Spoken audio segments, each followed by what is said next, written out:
Boa noite, de volta aos nossos estudos. Depois de uma pequena viagem, vamos retomar as nossas gravações.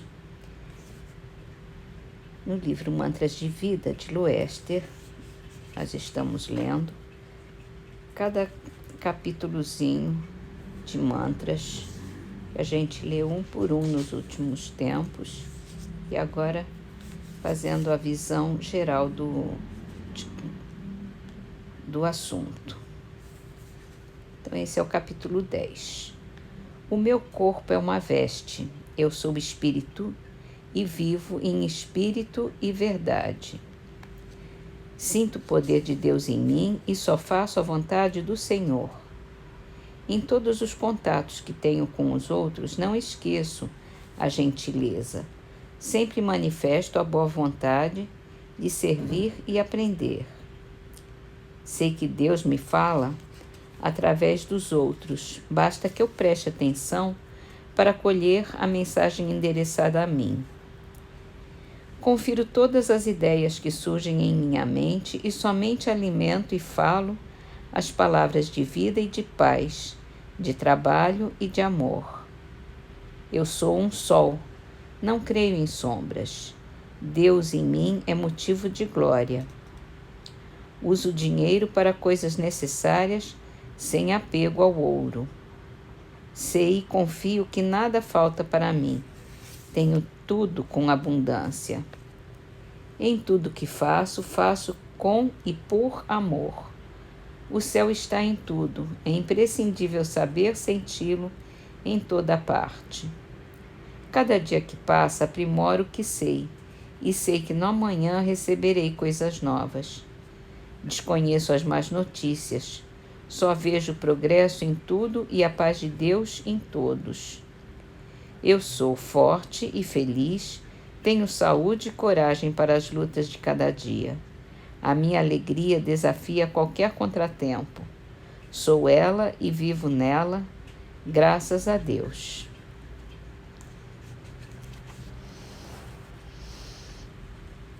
No Livro dos Espíritos, estamos na pergunta 878 da Lei de Justiça, de Amor e de Caridade.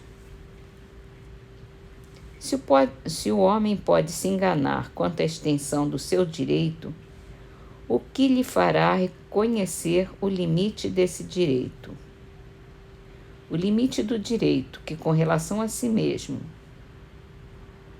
reconhecer ao seu semelhante em idênticas circunstâncias e reciprocamente.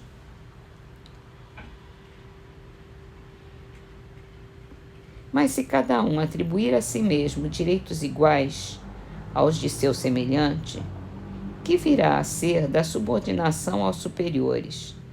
Isso não significa a anarquia de todos os poderes?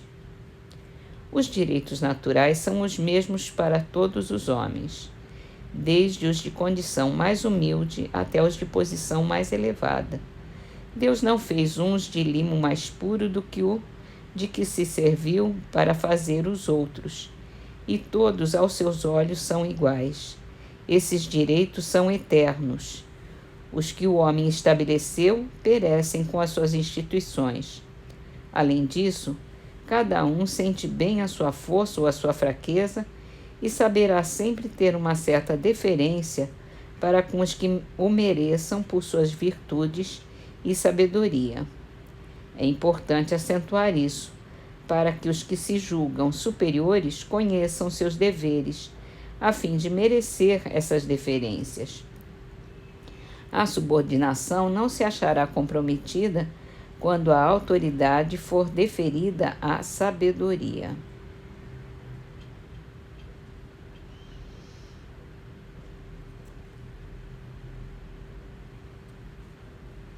É que o poder, a autoridade é moral, não é? Essa autoridade que se dá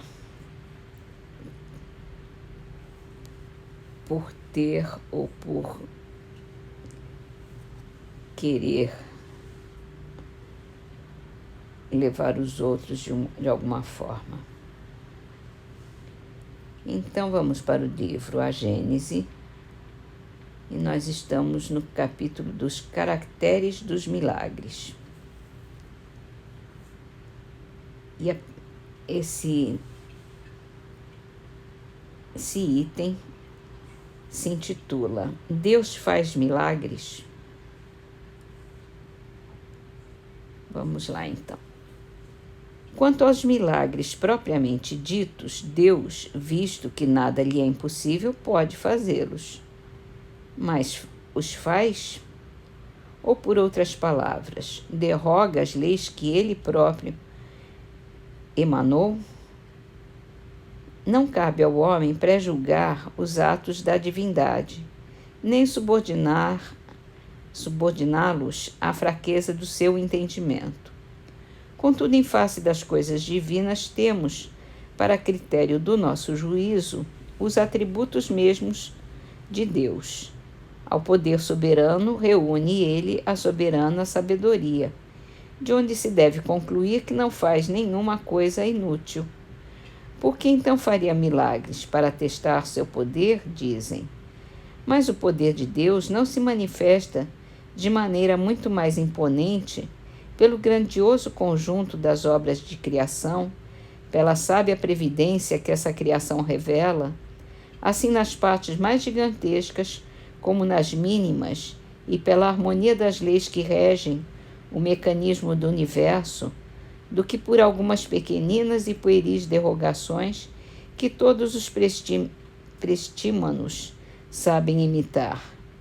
Que se diria de um sábio mecânico que, para provar a sua habilidade, desmantelasse um relógio construído pelas suas mãos, obra-prima de ciência, a fim de mostrar que pode desmanchar o que fez. Seu saber, ao contrário, não ressalta muito mais da regularidade e da precisão do movimento da sua obra? Não é, pois, da alçada do espiritismo a questão dos milagres, mas ponderando que Deus não faz coisas inúteis, emite a seguinte opinião: não sendo necessários os milagres para a glorificação de Deus, nada no universo se produz fora do âmbito das leis gerais. Deus não faz milagres porque, sendo como são perfeitas as suas leis, não é necessário derrogá-las. Se há fatos que não compreendemos, é que ainda nos faltam os conhecimentos necessários. Admitamos que Deus houvesse, alguma vez, por motivos que nos escapam, derrogado acidentalmente leis por ele estabelecidas. Tais leis já não seriam imutáveis. Mesmo, porém, que semelhante derrogação seja possível, ter-se-á pelo menos de reconhecer que só ele, Deus, dispõe desse poder. Sem se negar ao espírito do mal a onipotência, não se pode admitir lhe seja dado desfazer a obra divina, operando de seu lado prodígios capazes de seduzir até os eleitos, pois que isso implicaria a ideia de um poder igual ao de Deus. É, no entanto, o que ensinam: se Satanás tem o poder de sustar o curso das leis naturais, que são obra de Deus, sem a permissão desse, ele é mais poderoso do que a divindade. Logo, Deus não possui a onipotência e, se, como pretendem, delega poderes a Satanás para mais facilmente induzir os homens ao mal, falta-lhe a soberana bondade. Em ambos os casos, há a negação de um dos atributos sem os quais Deus não seria Deus. Daí vem a Igreja distinguir os bons milagres que procedem de Deus dos maus milagres que procedem de Satanás. Mas como diferenciá-los?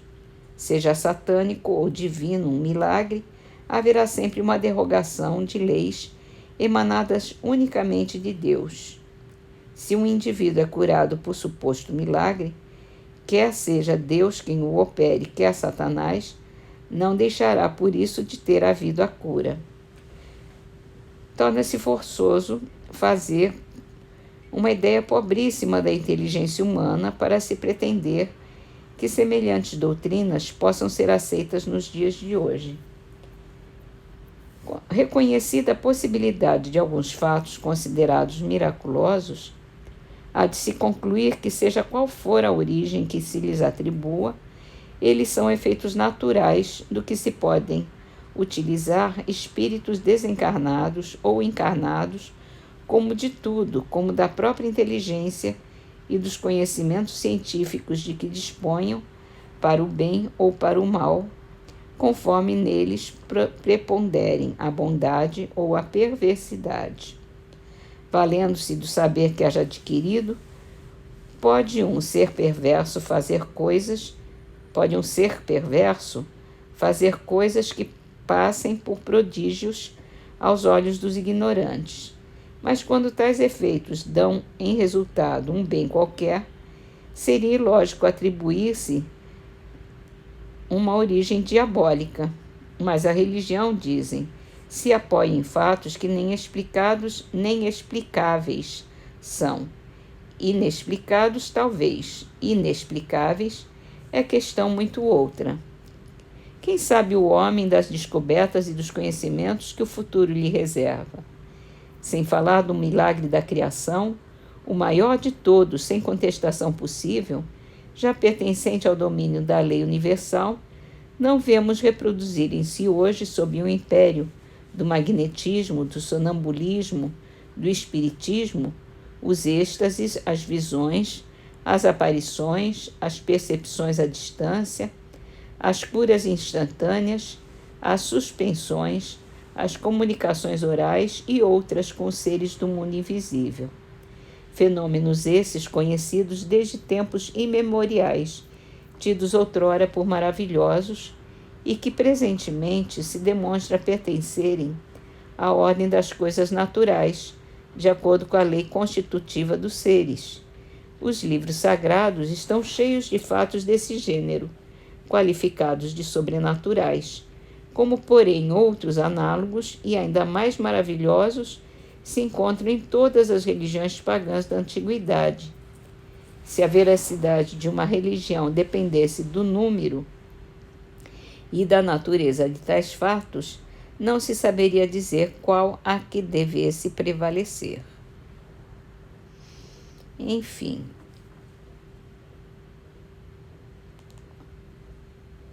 a gente só não entende as causas e as explicações, né, dos milagres. Mas que existe, o que ele diz aqui, é que todos são decorrentes de leis naturais que Deus criou. Vamos então terminar com as trovas do livro Trovas do Outro Mundo. Esse é Trovas da Gente, de Souza Lobo. Sorriso, às vezes, na vida, mesmo na festa mais louca, é uma lágrima comprida, paralisada na boca. Felicidade mais pura, eu sei onde é que se asila. Reside calma e segura na consciência tranquila.